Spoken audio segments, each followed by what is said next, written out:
दो प्राचीन समय में विद्यार्थी गुरुकुल में रहकर ही पढ़ा करते थे।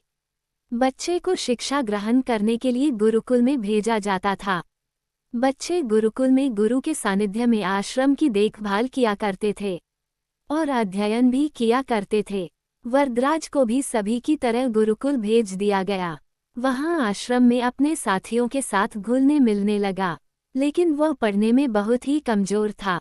गुरुजी की कोई भी बात उसके बहुत कम समझ में आती थी। इस कारण सभी के बीच वह उपहास का कारण बनता है।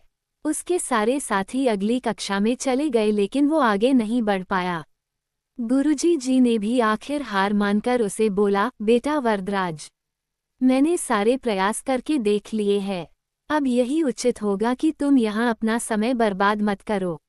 अपने घर चले जाओ और घर वालों की काम में मदद करो। वरदराज ने भी सोचा कि शायद विद्या मेरी किस्मत में नहीं है, और भारी मन से गुरुकुल से घर के लिए निकल गया। दोपहर का समय था। रास्ते में उसे प्यास लगने लगी।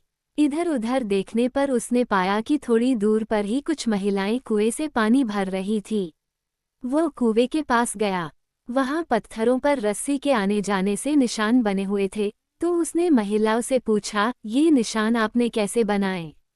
तो एक महिला ने जवाब दिया, बेटी, ये निशान हमने नहीं बनाए। ये तो पानी खींचते समय इस कोमल रस्सी के बार बार आने जाने से ठोस पत्थर पर भी ऐसे निशान बन गए हैं। वरदराज सोच में पड़ गया। उसने विचार किया कि जब एक कोमल से रस्सी के बार बार आने जाने से एक ठोस पत्थर पर गहरे निशान बन सकते हैं, तो निरंतर अभ्यास से मैं विद्या ग्रहण क्यों नहीं कर सकता। वरदराज ढेर सारे उत्साह के साथ वापस गुरुकुल आया और अथक कड़ी मेहनत की। गुरुजी ने भी खुश होकर भरपूर सहयोग किया। कुछ ही सालों बाद यही मंदबुद्धि बालक वरदराज आगे चलकर संस्कृत व्याकरण का महान विद्वान बना, जिसने लघु सिद्धांत कौमुदी, मध्य सिद्धांत कौमुदी, सार सिद्धांत कौमुदी, गीर्वाण पद मंजरी की रचना की। शिक्षा मोरल। दोस्तों, अभ्यास की शक्ति का तो कहना ही क्या है। यह आपके हर सपने को पूरा करेगी।